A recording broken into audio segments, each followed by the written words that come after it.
Welcome to the lawyers think tank.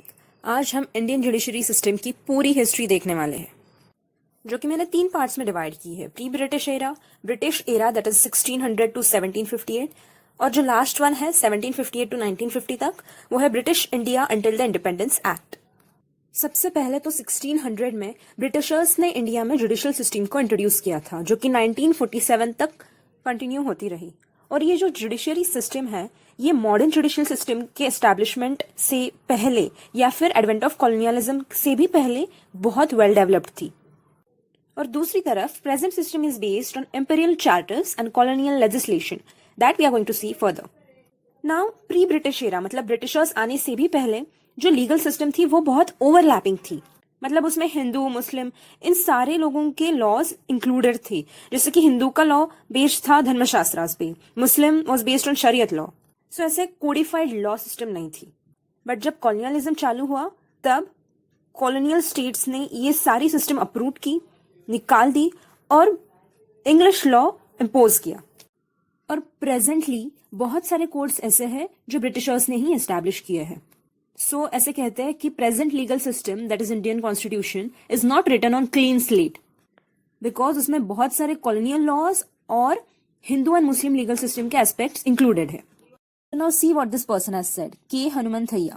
He said that we wanted the music of veena or sitar, but here we have music of an English band. So now आप इसका मतलब समझ सकते हो। उसके बाद रोहित दी ने कहा था कि मॉडर्न कॉन्स्टिट्यूशनलिज्म इंडिया में तब चालू हुआ जब एक टेक्स्ट लिखा गया जिसका नाम चार्टर ऑफ 1600 है। इसके लिए क्वीन एलिजाबेथ ने परमिशन दी थी।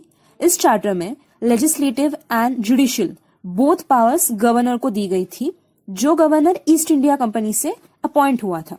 सो ये सब उस कंपनी का जो ट्रेड था इंडिया में, उस ट्रेड को एडवांसमेंट देने के लिए, उसको कंटिन्यूएंस देने के लिए किया गया था।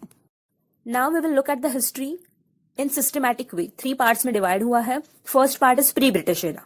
उस टाइम मार्क गैलेंटर ने कहा था कि इस एरा में जो लीगल सिस्टम है दैट इज वेरी कॉम्प्लिकेटेड, बहुत ओवरलैपिंग है, उसमें हिंदू एंड मुस्लिम लॉ दोनों भी इंक्लूड है, कोई फॉर्मल सोर्स नहीं है लॉ का, और इसमें बहुत सारे कस्टम्स, बहुत सारे प्रैक्टिसेस इंक्लूडेड है। So to understand this, we will understand Hindu law and Muslim law in detail. Hindu law was based on variety of beliefs and practices. Also Hindu ये जो word है, उस time it was used to refer to a person from an area, but अभी it is used to refer to a person which belongs who believes particular faith. But पहले वैसा नहीं था, and it was totally distinguished from Muslim law. वो एक combination था customs, religion and interpretation का था, but it was not textual. It was varied from region to region, अलग अलग था पर्टिकुलर रीजन के लिए। सो ब्रिटिशर्स का उस टाइम प्रोजेक्ट था कि they will bring all this law into a code और टेक्स्ट। नाउ हिंदू लॉ अगर देखें तो वो 3 पार्ट्स में डिवाइड हो सकता है। Classical Hindu law during British period, modern Hindu law.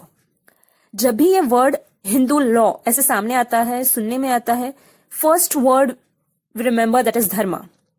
ये जो धर्मा था, it is not only confined to religious duties, it also includes legal duties and human activities and law and justice. Particular important sources of this dharma was Vedas, Smriti, her text such as Dharma Shastras, Acharya or practice that is custom which is varied from place to place. ये सब उसके sources थे। Now धर्म शास्त्र क्या होता है? धर्म शास्त्र में सारी चीजें included है, daily rituals, life cycle rites, इससे law and legal procedures तक। लॉ एंड लीगल प्रोसीजर्स में सब कुछ था, जैसे कि duties of kings, manner of evidence and witness, examination, methods to enforce justice and punishment, ये सब। इसके अलावा कुछ इंपॉर्टेंट स्मृति थी, जैसे कि मनुस्मृति 200 BC में लिखी गई थी। और ये सारी स्मृतिज जो कि लीगल जजमेंट्स और ओपिनियन के लिए यूज किए जाते थे, ये सारी स्मृतिज फॉर्मेट स्ट्रक्चर में डिफर करते थे and they were all return in words form. उस टाइम जस्टिस रामा जॉइस ने कहा था कि विलेज असेंबलीज जो थी वो जुडिशियल फंक्शन एक्सरसाइज करती थी और डिस्प्यूट्स को डिसाइड करती थी, उनका सोल्यूशन निकालती थी। और उस टाइम भी ये जो एडमिनिस्ट्रेशन ऑफ जस्टिस के सिस्टम है उसके लिए प्रोविजंस बनाए गए थे, जैसे कि हाईएस्ट कोर्ट जो होगा वो कैपिटल सिटी में होगा, then lower courts then people courts different places में होगी। Clear division was made between criminal and civil cases.